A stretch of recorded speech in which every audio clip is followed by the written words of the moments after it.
I am absolutely honored to be here among some of the best people in this country because it really takes a lot of grit to do the work that we do. So I want to again thank NSBA for their courage in creating the equity programming. I want to thank Executive Director for Equity Programming, Deborah Keys, my colleagues on the steering committee, and yes, my colleagues in Prince George's County, Maryland. I got to tell you, we have some struggles, but I've been there, done that, and I know we can always come through those. So let me just tell you, I don't have PowerPoints. I thought about it, and I said, you know, we're in this age where people need to be, we're visual learners, we need to be able to see what we're doing and everything. But what I want you to do, I'm asking you to take a pause right now just for a moment. I need you to focus on a child and children in your district. So think about that child that you saw in a classroom when you went to visit your schools. Just get them in your mind right now. Got it? Really, I want you to see them. Hi, I'm Verjeana Jacobs, and I'm a school board member. And at this time, it seems only appropriate to cite the Serenity Prayer. God grant me the serenity to accept the things that I can't change, the courage to change the things that I can, and the wisdom to know the difference. And guess what? Most of the time, we sort of concentrate on those first two verses, but the most important one, I think, is the wisdom to know the difference. So do you know the difference between the things that you can change and the things that you cannot change? And Winston Churchill said it, there's nothing wrong with change as long as it's in the right direction. So know the difference. Recently, you may have seen in news reports that made national news of a bus driver whose bus caught on fire, engulfed in flames, and she saved the lives of 20 elementary school students. She got them all off the bus and went back on the bus to make sure she didn't leave anybody behind. And so you might ask, what can one school bus driver do? Well, we have 480,000 school buses in the United States, 50.4 million students in the United States, and this one driver saved the lives of 20 children. And if you can just imagine that for a minute, what that means to save the life of a child. I want you to know that there was a program, a ceremony for her on Tuesday. And in that ceremony, 6-year-old Michaelis turned to the bus driver and said, "Thank you for saving my life." That is our work. Our job is to save children's lives through education. I hope you still have the picture of them in your mind. So I want to just briefly share my path to how I got to this work. It's very short, I promise you. But I graduated from the University of Maryland. I studied criminology and behavioral social sciences. Didn't really know what to do with that, but it just seemed like it was this legal path that I wanted to go on. And so I found myself in many ways. After graduation, I worked in the second largest correctional detention center in Maryland. And I found myself saying, you just got out of college. What are you doing in the jail? My family said the same thing, by the way. And I'll just be honest with you, when I applied for the job, I really didn't know that it was to be a corrections officer. So I found myself out of sorts, out of place, but I transferred to the midnight shift so that I could go to law school full-time during the day. And that's when the journey of advocacy really began for me. I knew I had to do something. So you ever get that feeling, I just gotta do something? Like, I'm tired of talking about it. And I'm tired of us talking to each other about it. I gotta do something. So I didn't really know what to do, but I did know that the United States, we incarcerate more of our citizens than anywhere else in the world. And Russia is a distant second. So think about that for a minute. Children of color make up that population for the most part. So the US penal system, our population is 2.2 million at this time, and just under 25% of the world's prisoners are in America, the land of the free, no doubt. So in our facility, I knew that we had 18-year-olds who were charged as adults, but they were also housed with adults. And I had to figure out what to do. So I got my law degree. I continued to work in corrections, and I started working part-time as a hearing officer in the school district. And so what I found myself doing was going back and forth between the school district as a hearing officer and my job at the jail. And let me tell you the irony of why that's important. The jail and the school district headquarters are 1.8 miles apart. Think about that. So if you can imagine me traveling from one to the next, and we're thinking about this pipeline and this path to travel, it wasn't that far. And so it was really a metaphor for me that look at how close the jail is to the headquarters of the school district. Well, it was actually good for me because I was working in the jail, so it was easy for me to get to the school board. But that being said, I still had this incredible sense of helplessness and a burning desire and an obligation to do something, but I didn't know what to do. So in 2006, the citizens of our county regained the right to vote, and I know that sounds a little strange in 2016, that only 10 years ago, our county regained the right to vote, but that's another story. So I ran for the Board of Education, and once again, my world changed, and my sense of advocacy was heightened, and I still felt stifled somehow, and the politics of it all was so consuming and overwhelming. But now I'm thinking I have a platform, at least I can speak about it. I just got to figure out how to do it. How do I bridge that situation of kids suspended and kids incarcerated? So while I was moving up the ranks in corrections, I ultimately retired after 23 years as a lieutenant colonel. I was running the legal department at that time. But this was 6 years after I'd been elected to the Board of Education. And I will leave this work in December in this role. But I suspect that I will ramp up my advocacy, maybe to the chagrin of some, but it's coming anyway.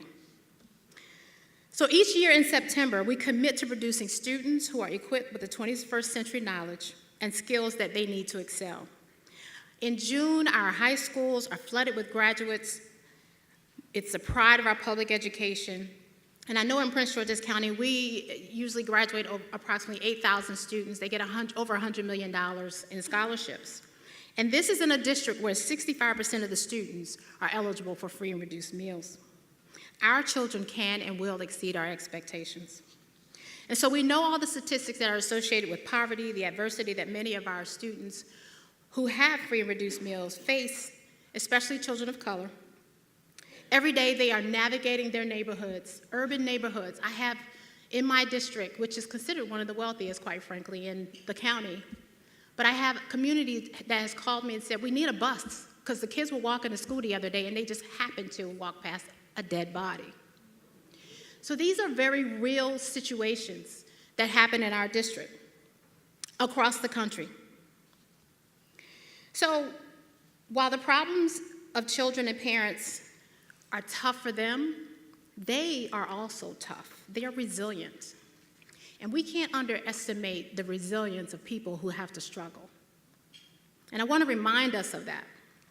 So it's the hope and the promise and the opportunity for each individual child that we as board members are responsible for. It's our job. It's our responsibility to give our children, our scholars, the tools that they need to achieve. And of course, it's tough to address the multitude of today's urban education issues, but we can't let ourselves off the hook. And we can't continue to make excuses. So as leaders, we have an obligation to connect with those realities. Our children have stumbling blocks that they have no control over. Homelessness, they come to school hungry. They come to school unprepared. And so school impact must matter. So what should we do with these overwhelming circumstances? Most of us, as I said earlier, we don't live in, well, I don't know, you may not want to admit it, but we are not living in poverty. We're just not, because poverty in this country has a face of the children that we see every day, but we see them, we don't see past them, and we have to learn to do that. That's our work as school board members. And I want to say to us, you know, we can't be the bureaucrats. Systems are designed to be, you know, a lot of red tape, bureaucracy that hinders things from getting done. But we can't be that. Yes, we ran for office. Don't forget that. You're in a position because people trust, they want to trust that you will do what's best for their children. So you have to be an advocate, not a bureaucrat. Stop shutting parents out. You know, when school board members talk about, oh God, we got to hear from the parents. And I'm just going to out a few of my colleagues for a minute.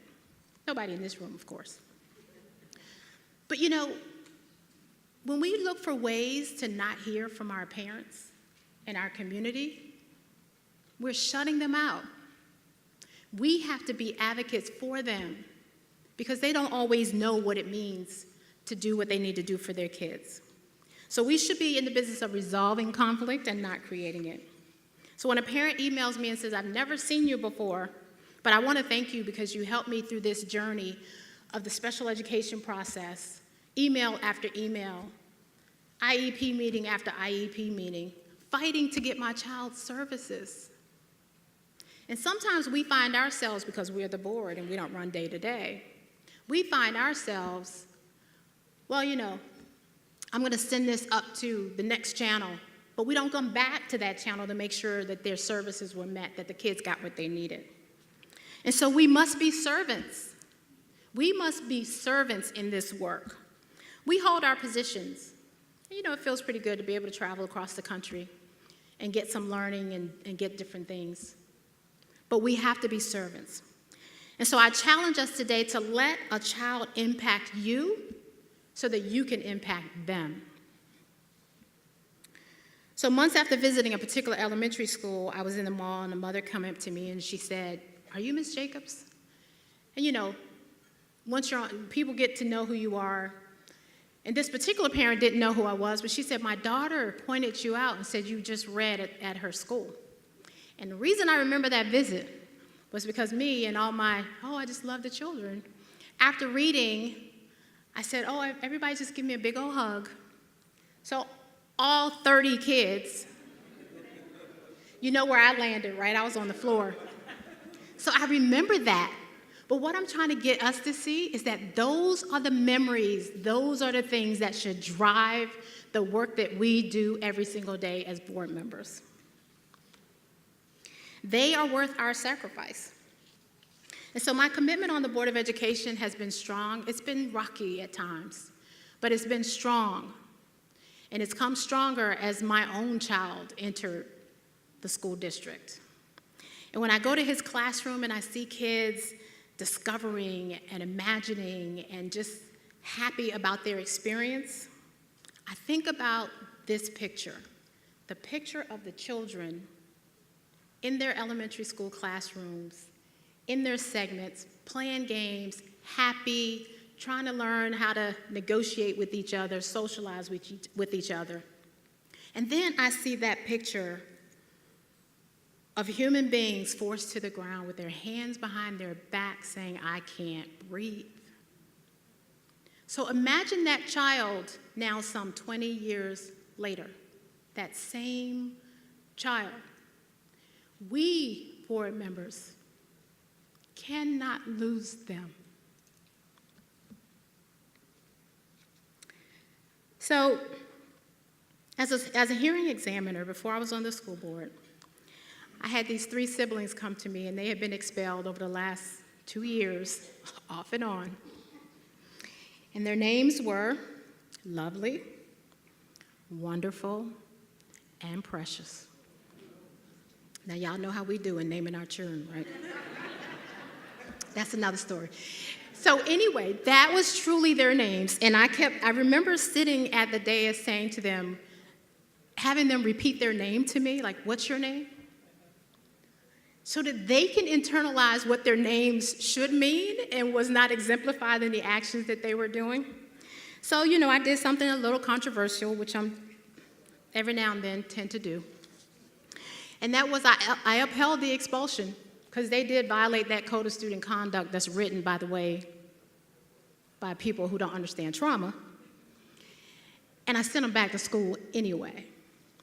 So the administration and the board at the time was, oh God, you can't do that. Why'd you do that? You're sending the wrong message. And so I thought, if we think that suspending kids and not giving them the modification, the behavioral modification, the intervention that they need is the right thing to do, we have so missed the mark.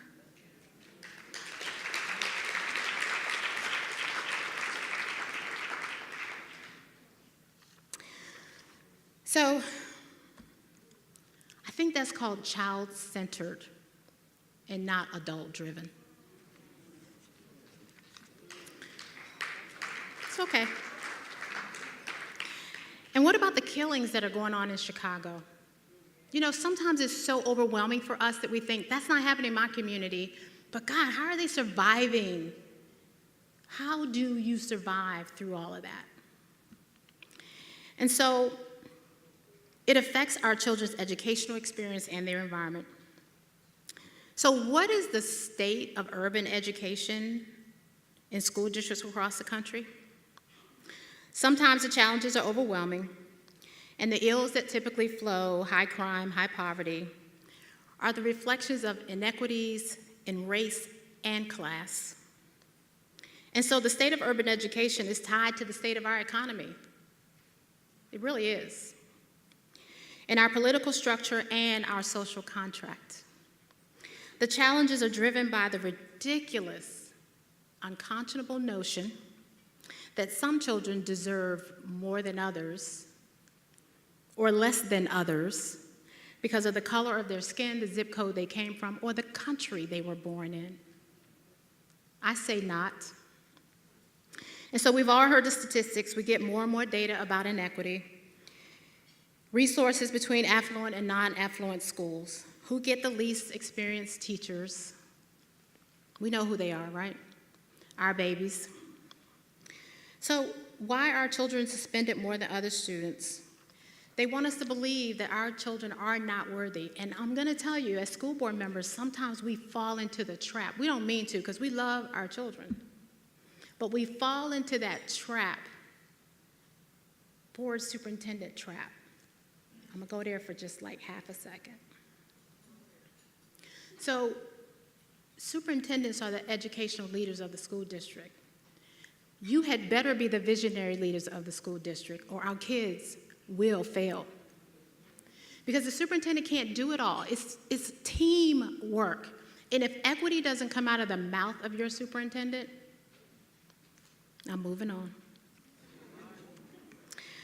So as I think about the state of urban education, I think about the inequities that abound, the board superintendent teams that don't get out of their own ways, inadequate funding, lack of resources, misuse, misdirection, mishandling of resources, the teachers who immensely care about those students and those who could care less about them. Why are they still there? And so when we talk about equality and equity, sometimes I think we're really misguided about what it means to put children above politics. Because you know what that means to me? It means you're willing to risk your position. It means you are willing to not be at that board table. It actually means you're willing to lose something that you might have had that was guaranteed to you. Are you willing to take the risk for our kids? So the politics of education is complex. It's this interrelationship among politicians and unions and boards and the knowledge industry. And so this complex puzzle, at its worst, we can't figure out where the pieces fit. And so with all that said, what can we do? We're here because CUBE is about equipping boards with the gear to better serve our students. And when I think of CUBE, I think about how we have this goal of focusing on connecting school districts that have similar challenges. Our districts are all too often disproportionately represented, yes, in jails and prisons. And so we have an obligation to be obstructionists when it's necessary. Okay, I'll say it again. Because if we don't, they will be that child. When I was a sergeant, I walked into housing unit 11A, which was the juvenile unit, once we finally got them separated from the adults. Another long story. But once we got them separated from the adults, they would be the children that I walk into their housing unit, charged as adults, watching America's Most Wanted, and see themselves on that show. And I can tell you we had to hurry up and get them to protective custody. So the politics of education is complex. We need it to get things done, but we don't need it to cause problems for kids in their educational experience. And so the CUBE experience is about the passion that we share across the country. And so when I say we must put children above politics, it is without compromise. And I know we have to compromise sometimes. I'm not talking about that negotiations that we have among board members because we have different perspectives. I'm talking about without compromise, put them first. And so putting them first means challenging the status quo. And let me just tell you what status quo means to me. So it's failing to serve our students with special needs year after year. When was your last audit of your special education department? Failing to not ensure that our English language learners are actually learning. Approving budgets that don't support children with the greatest need. Accepting complacency and apathy rather than insisting on urgency. Where is our sense of urgency? We talk about it. Where is the action? Now, I have so many things running through my mind. Like I see CUBE when we go to these different districts that we are, we're in the public. We're not just standing here talking to each other, but we're out there saying, we're in your town, by the way, and this is what we stand for. And while we're in Miami, we've looked at the data for kids of color and kids who struggle. And we want you to know that Miami has friends who are willing to step up and help them. And when we go to your town, we're going to do the same thing. Because action is not sitting in seats.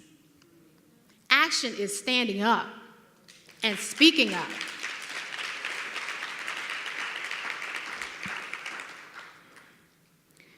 And so it's the status quo of selling out when we should be investing in.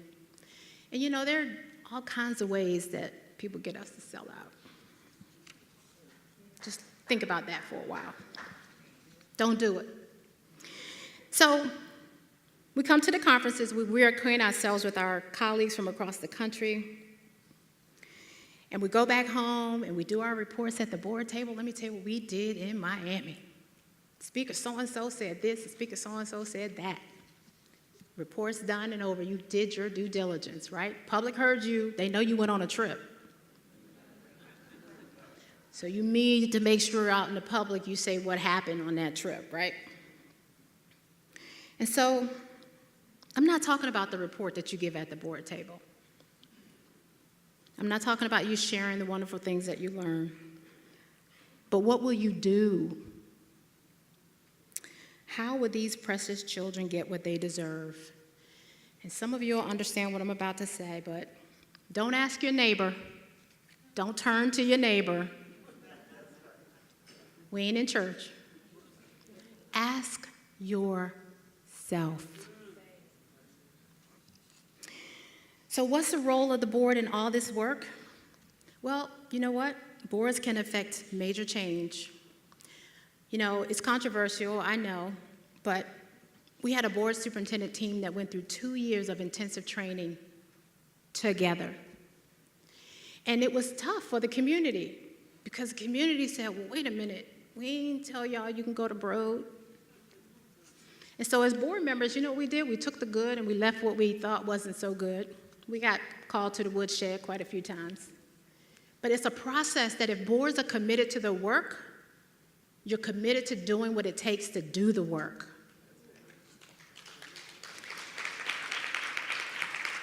So, we affect change by keeping our eyes on the prize, keeping close to our hearts and mind who we serve, and we affect change by holding ourselves accountable to children, not to other adults, to kids. And so the Honorable Sonia Sotomayor said, until we get equality in education, we won't have an equal society. And Jose Vargas got it right when he said, America's white and black and Latino and Asian. America is mixed. America is immigrants. He got it right, because that's what our children look like. So let's talk just a little bit briefly about the political climate that we're in right now. I know everybody's sort of touched on it, so I'm just going to touch on it too. Since you gave me the opening, I'll do it. So, when you think about the Republican construct, it's to be sort of dismissive of the impact that the quality of life for those in poverty.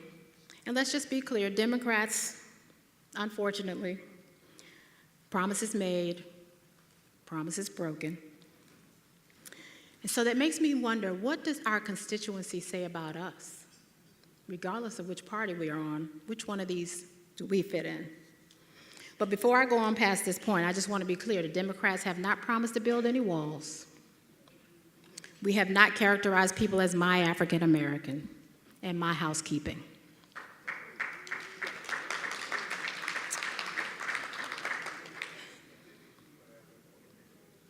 So what do we need to do in our position as board members?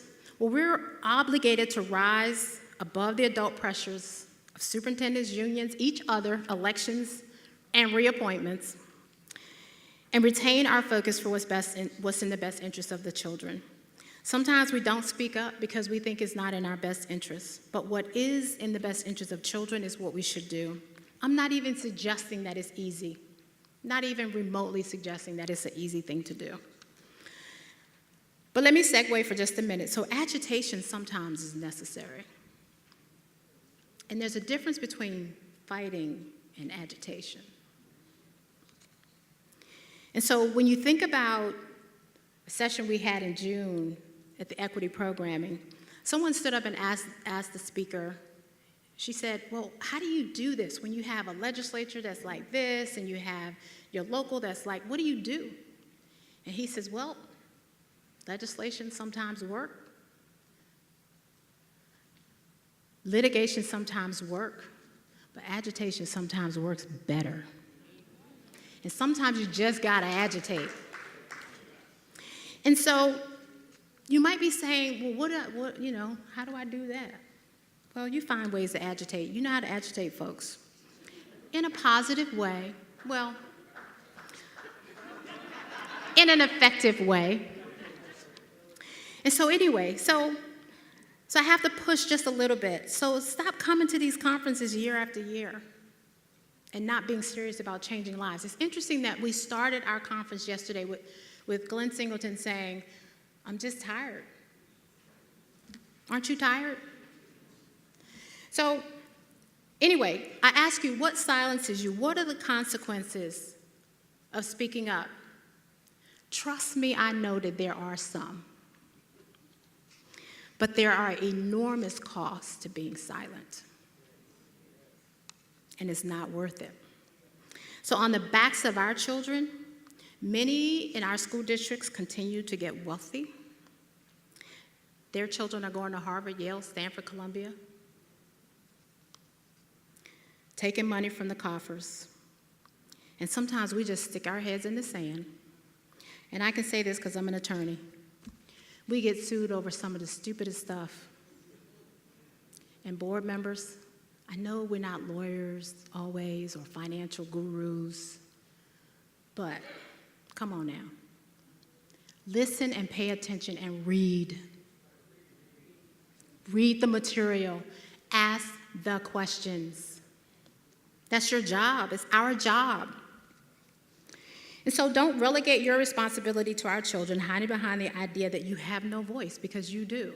If board members leveraged not just your voice, But if we understood to the core that parents could be the best voice for the school district, so you don't have to go, yeah, parents are it, but we don't leverage parents. When you need to go and ask for some more money, if you got a relationship with your community and you can galvanize that community, send them. And you can sit back, oh my God, I can't believe all those people went up there. But you done had the meeting with them and you told them to go. So stop shutting them out.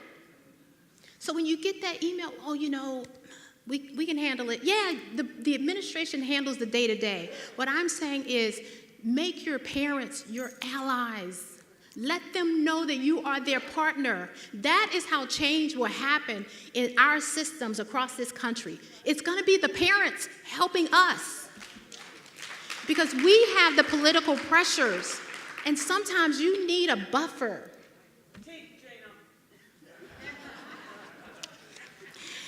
And so when you need that buffer, it's about strategy.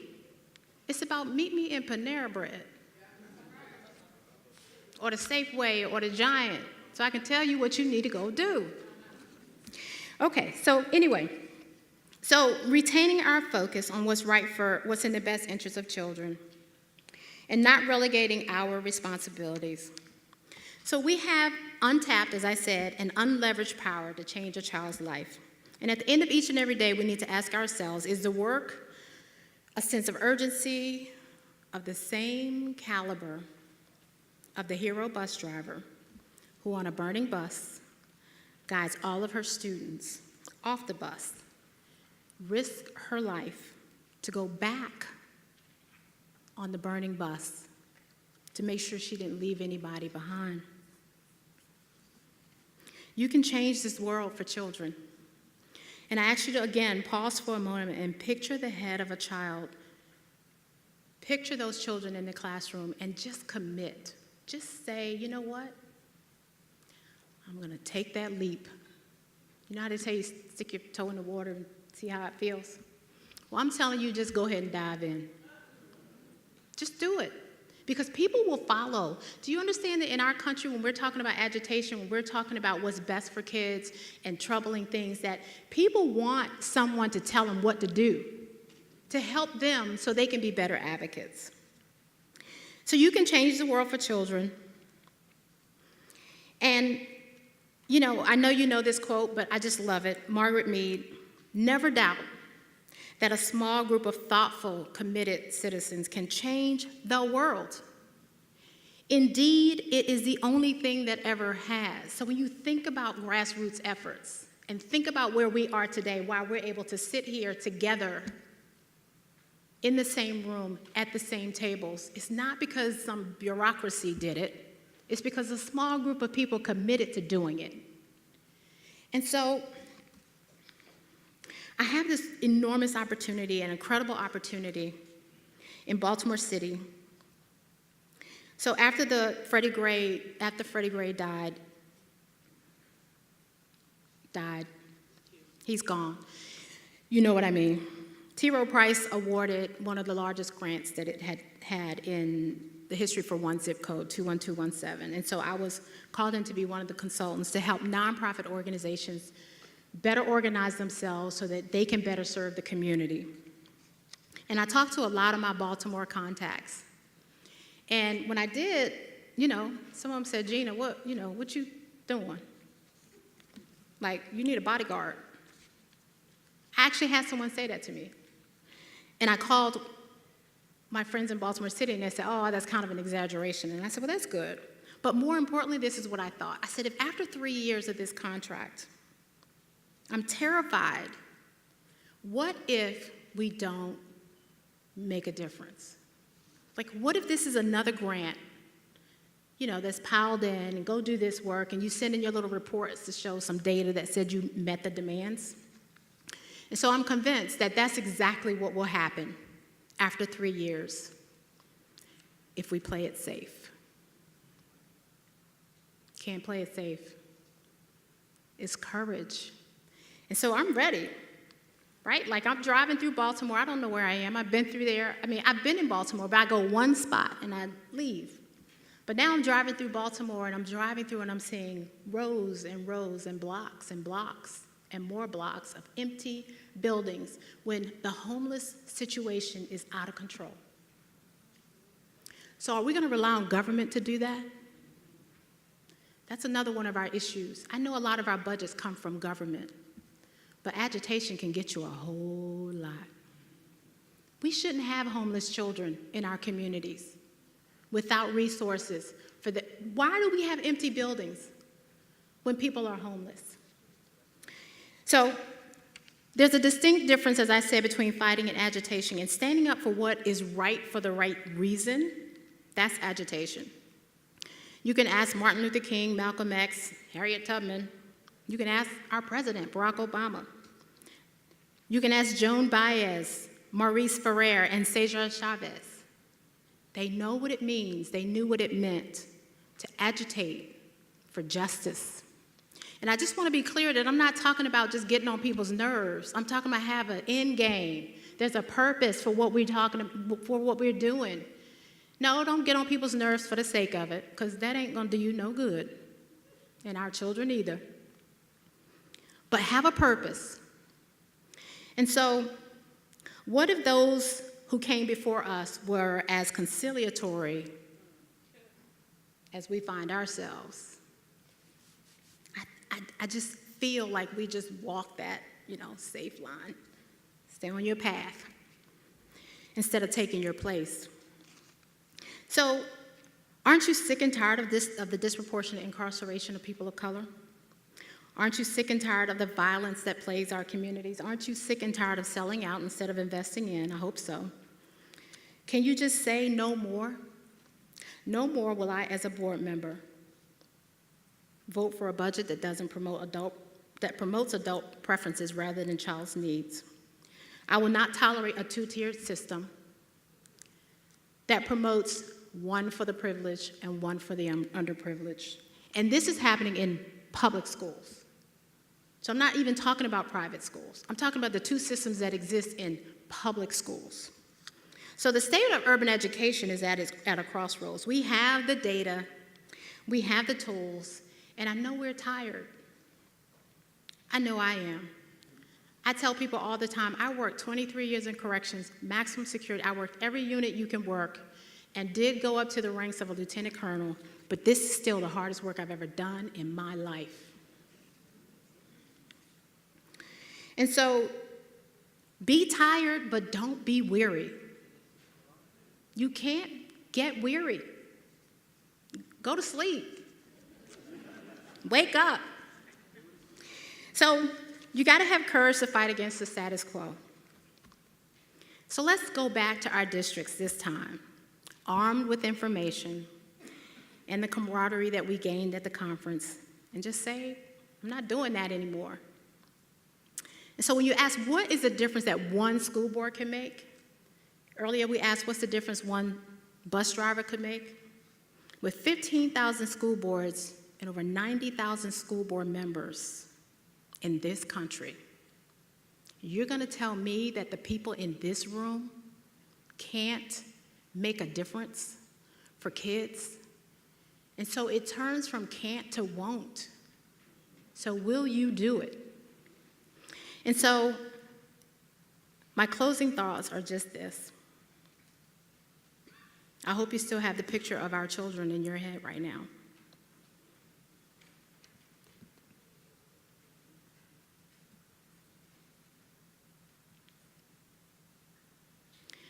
Our children's hands are up, and they can't breathe.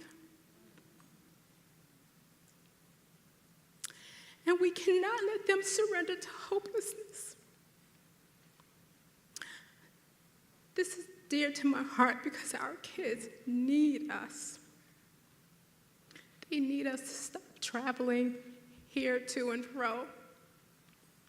They need us to stand up. And we're not doing it. We're not doing it enough.